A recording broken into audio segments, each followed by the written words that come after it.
Basically dispatcher क्या होता है, हम बात डिस्पैचर पे कर रहे हैं।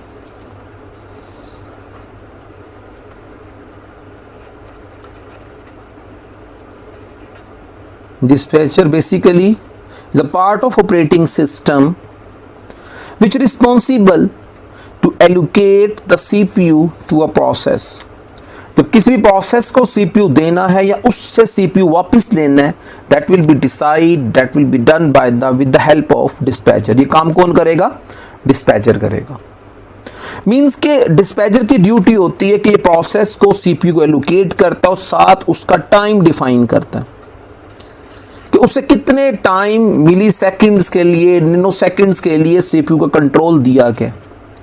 If the process complete their execution, they will move to the terminate state. If not, अगर वो नहीं करता, that dispatcher will move the process from running to ready and other process for execution. This is the dispatcher. Dispatcher इसे कहते हैं। That is the most important definition in Punjab University examination and other graduation record examination के अंदर ये बहुत important topic होता है। The time that dispatcher takes between stop one process and start the working of other process is called dispatcher latency भी कहते हैं इसको। ये बड़ी इंपॉर्टेंट टर्मिनोलॉजी, इसको बात को माइंड में रखिएगा कि डिस्पैचर क्या होता है। इसकी डेफिनेशन भी आप लोगों को मैंने कॉल कर दी ताकि कोई प्रॉब्लम है तो आप मुझसे पूछ सकें। अच्छा जी, अब यहाँ पर एक बात डिस्कस कर देने चाहता हूँ कि ताकि हम लोग जब बात कर रहे हैं तो बात हम कंप्लीट करें। जब हम लोग बात करते हैं ना शॉर्ट टर्म स्केजुलिंग एल्गोरिथम्स की, तो शॉर्ट टर्म स्केजुलिंग एल्गोरिथम्स के अंदर हमारे पास बेसिकली दो तरह के प्रोसेस पाए जाते हैं, दो तरह के स्केजुलिंग एल्गोरिथम्स हमारे पास होते हैं। अब इनमें जो पहला स्केजुलिंग एल्गोरिथम होता है नंबर 1, जिसे हम लोग नंबर 1 स्केजुलिंग एल्गोरिथम कहते हैं, या we can divide the STS scheduling algorithms. इन एल्गोस को हम लोग दो पार्ट्स में या 2 टाइप्स में डिफाइन करते हैं, नंबर 1 और नंबर 2। इनको समझना बहुत ज़रूरी है। मीन्स के यू नो कि हमारे पास जब हम लोग प्रोसेस स्केजुलिंग एल्गोरिथम्स की बात करते हैं तो प्रोसेस स्केजुलिंग एल्गोरिथम हमारे पास 2 तरह के होते हैं। एक को हम लोग प्रिमिटिव या प्रीमिशन कहते हैं, दूसरे को हम लोग नॉन प्रिमिटिव या नॉन प्रीमिशन कहते हैं। ये डिफरेंट टर्मिनोलॉजीज की बात की जा रही है कि इसको प्रोनाउंस्ड कैसे करना है, इसको छोड़ें। आपको ये बात बताओ नीचे कि प्रिमिटिव या नॉन प्रिमिटिव के अंदर डिफरेंशिएशन क्या होता है। असल का हमारी फोकस इसके ऊपर होगा। ठीक हो गया? अब ये देखें आप लोग,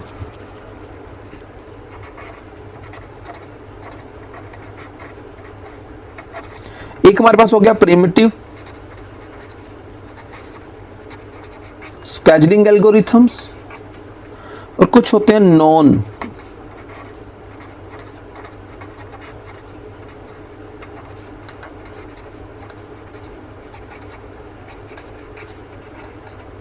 we have 2 types of scheduling algorithms in STS. The number 1 and the number 2, now we discuss about its definition. Now this time is the definition time, the primitive। देखिए ये जब हम लोग प्रिमिटिव स्केजुलिंग एल्गोरिथम्स की बात करते हैं, means the amount of time, या ये कह ले सिंपल सी बात बताते हैं हम लोग, थोड़ी डायग्रामेटिकल भी स्केच कर देते हैं। एक तरफ हमारे पास रैम आ गई जिसके अंदर प्रोसेस होगा, एक तरफ हमारे पास CPU जिसको हमने अपना प्रोसेस प्रोवाइड करना है, P0, P1 and P2। We have 3 processes and 1 CPU, 1 processor। Consider just before definition we consider the understanding level कि हम लोग करना क्या चाहते हैं। We allocate the process to P0 to the CPU। हम P0 प्रोसेस को CPU allocate करना चाहते हैं, P1 को भी चाहते हैं, P2 को भी चाहते हैं। This is a multi programming environment. अब बात है प्रिमिटिव क्या होता है। इफ कंसीडर करें कि जितने प्रोसेस जनरेट होते हैं उनके लिए हमारे पास उनको एक एग्जीक्यूशन का टाइम होता है एलोकेटेड। जैसे हम कहते हैं कि हम P नोड को 10 मिली सेकेंड्स चाहिए, P1 को जी हम कहते हैं कि 5 मिली सेकेंड्स चाहिए, और P2 को चाहिए हमारे पास 15 मिली seconds. This is the amount of time which required to process to complete their execution. Whenever a process P node is allocating the CPU and we are not able to can take away this process while its execution without disturbing the execution of the other process, that is a primitive. यानी कि बड़ी simple तरीके से बात बताता हूँ, अगर P nought को मैं सीपीयू दे देता हूँ तो इस पी नोड को सीपीयू दे दिया गया फॉर 10 मिली सेकेंड्स। अब क्या होता है जी, एक हाई प्रायोरिटी प्रोसेस आता है P1, they demand the CPU, ये भी सीपीयू डिमांड कर लेता है। मीनवाइल अभी इसने सिर्फ 5 मिली सेकेंड स्पेंड किए होते हैं और अब STS इसे कॉल करता है टू कम बैक, तो वापस क्यू में आओ और हाई प्रायोरिटी प्रोसेस जो है वो सिस्टम की तरफ जाएगा एग्जीक्यूशन के लिए। तो अगर अब बात को समझ आना शुरू हो जाएगी आपको कि अगर पी नोड को मैंने सीपीयू दिया 10 मिली सेकेंड्स के लिए, अब इसको 10 मिली सेकेंड यहां स्पेंड करने थे, मगर हाई प्रायोरिटी प्रोसेस आ जाता है जिसकी वजह से क्या होता है, STS की तरफ से सिस्टम एक कॉल जनरेट करता है सीपीयू से, कहता है तुम ये जो प्रोसेस है ये वापस दे दो मुझे, और क्योंकि high priority process come into the queue for execution. In that situation the STS will move the P node to the CPU to the RAM, वो रैम की तरफ उसको वापस ले आएगा, and P1 will move to the P node CPU, वो CPU की तरफ मूव कर जाएगा। इसका मतलब क्या हुआ, in primitive scheduling algorithms we are capable to can take away a process from the CPU without disturbing the execution of the other processes, that is the primitive scheduling algorithms।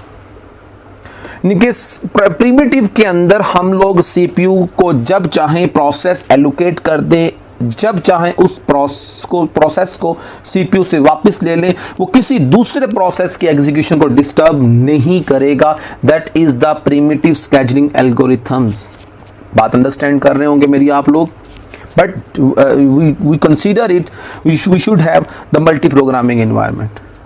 अगर मैं बात करता हूं अब थोड़ा सा नॉन प्रिमिटिव की तरफ, तो बात बड़े अंडरस्टैंडिंग लेवल आपका बूस्ट कर चुका होगा इस वक्त तक, क्योंकि बात बड़ी सिंपल सी रह गई कि अब हमने नॉन प्रिमिटिव समझना है। नॉन प्रिमिटिव का मतलब मैं बच्चों को हमेशा, स्टूडेंट्स को, व्यूवर्स को हमेशा बात कहता हूं जहां पर लफ्ज नॉन आ गया, नहीं, वो कहता भाई वापस तुम नहीं ले सकते।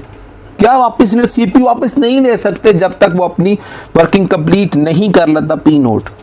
मिसाल देता हूं कि अगर हम लोगों ने पी नोड को, अब मैं जितनी वर्किंग कर रहा हूं रेड कलर की वो नॉन प्रिमिटिव के लिए, अब मैं पी नोड को 10 मिली सेकेंड्स के लिए CPU चाहिए, कंसीडर करता हूं कि STS इसको CPU एलोकेट कर देता है। High priority process P1 come into the Q with the short BT time, उसको कम BT टाइम के साथ आ जाता है 5 मिली सेकेंड्स के लिए, और वो कहता है कि यार तुम मुझे CPU में, तो मेरा तो प्रायोरिटी हाई है, but system check it, system को चेक करता है ये तो नॉन प्रिमिटिव स्केड्यूलिंग एल्गोरिथम है, तो that's why system is totally deny कर देगा कि मैं इस CPU से, पी नोड से CPU उस वक्त तक वापस नहीं ले सकता जब तक अपनी वो एग्जीक्यूशन 10 मिली सेकेंड कंप्लीट नहीं कर लेता, जब वॉलंटरली वो खुद उसको रिलीज नहीं कर देता। अगर मैं फोर्सफुली पी नोड को वापस लूंगा तो अदर प्रोसेस जो उस वक्त प्रोसेसिंग में होंगे उनकी एग्जीक्यूशन को डिस्टर्ब कर देगा। That scheduling algorithm is called non primitive scheduling algorithms. प्यारे बच्चों, आज हम लोगों ने इस बात को भी अंडरस्टैंड करना है कि प्रिमिटिव और नॉन प्रिमिटिव स्केड्यूलिंग एल्गोरिथम से बेटर वन कौन सा है। अब इसमें अगर हम देखें रियल टाइम इन्वायरमेंट सिस्टम्स के लिए तो हमारे लिए प्रिमिटिव स्केड्यूलिंग एल्गोरिथम बहुत बेटर्स हैं, लेकिन अगर हम एक ओल्डर सिस्टम को देखें जिसे हम लोग कहते थे बैच फाइल ऑपरेटिंग सिस्टम, उसके अंदर नॉन प्रिमिटिव स्केड्यूलिंग एल्गोरिथम्स को कॉल्ड किया जाता था। व्हाट्सएवर बात आगे हम आगे चलाते हैं टाइम वेस्ट किए बगैर, आप लोगों को पता चल गया कि प्रिमिटिव और non primitive scheduling algorithms basically क्या होते हैं। अब हम जो बात करने जा रहे हैं, बड़ी इंपॉर्टेंट बात करने जा रहा हूं मैं आप लोगों के साथ, ताकि आप लोगों को एग्जामिनेशन के अंदर कोई अगर MCQs बेस्ड वर्किंग आ जाए तो आपका फेलियर वहां ना हो। अब देखिए, मैंने आपसे कहा कि scheduling algorithms we have two types. Number 1 and number 2, differentiate कर रहा हूं, मैंने यहां कहा कि primitive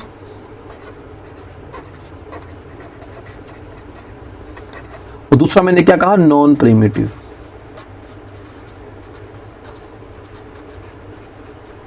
We have two type of staging algorithms. अब नंबर 1, अब इनमें प्रिमिटिव कौन से और नॉन प्रिमिटिव ये भी आपको पता होना चाहिए। ये बोथ क्या हैं, ये स्केजुलिंग एल्गोरिथम्स हैं। अब इसमें नंबर 1 जो प्रिमिटिव होता है आप लोगों का राउंड रॉबिन, ये आपका प्रिमिटिव हमेशा होगा। और इसका नंबर 1 के अंदर आप लोगों का फर्स्ट कम फर्स्ट सर्व, इसका हमेशा सिर्फ एक ही वर्जन होता है, उसे हम लोग उसका नॉन प्रिमिटिव वर्जन मार्केट में, नॉन प्रिमिटिव वर्जन, इसका सिर्फ प्रिमिटिव वर्जन होता है। Number 2, priority. अब प्रायोरिटी आप लोगों का प्रिमिटिव वर्जन भी होता है, प्रायोरिटी का नॉन प्रिमिटिव वर्जन भी होता है। नंबर 3